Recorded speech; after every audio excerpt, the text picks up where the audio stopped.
thought I was doing everything right. I watched the videos, read the books, saved every penny I could. But 6 months after buying my first investment property, I was $200,000 in and drowning.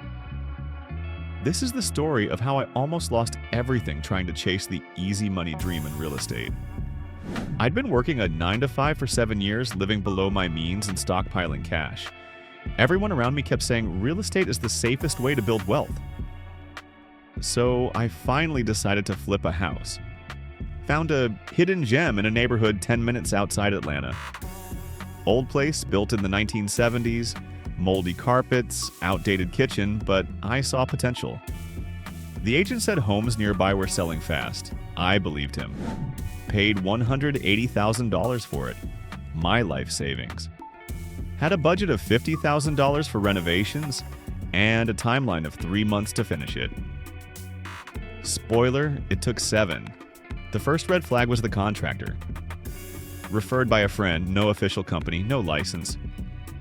But he was affordable and said he'd get it done under budget.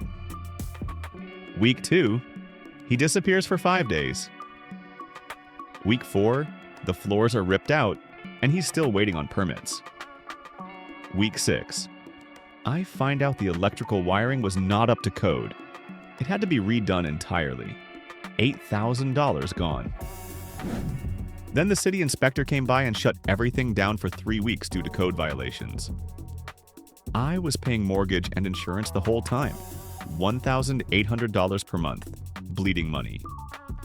By the time I fired him and brought in someone else, I was already $40,000 over budget. But I told myself, it's fine, the market's still hot. I'll make it back when I sell. Except, the market wasn't hot anymore. Interest rates spiked, listings stayed longer, buyers dried up, finally listed the property at $320,000. Not a single offer in the first month. Dropped the price.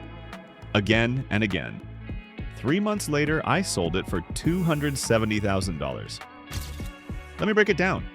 Purchase, $180,000. Renovation, $90,000. Holding costs, $12,000. Fees closing, taxes, $15,000. Total, $297,000. Sold for $270,000. Net loss, $27,000. Plus a year of stress, anxiety, and sleepless nights. Would I do it again? Not like that. Never again like that. Here's what I learned. Don't trust agents blindly. Run your own comps. Vet your contractor. Get license, insurance, and check past work. Always have a 20 to 30% buffer. Things will go wrong, assume it. Time is money. Every day the house sits, you lose. Don't invest emotionally. Just because it feels like a good idea doesn't make it one. I thought I was building wealth. Instead, I bought myself a very expensive education. If you're thinking about flipping your first house, learn from my mistakes. Don't chase quick wins. Do the work and protect your future. Subscribe for more real business stories, not just the wins, but the lessons that come with failure.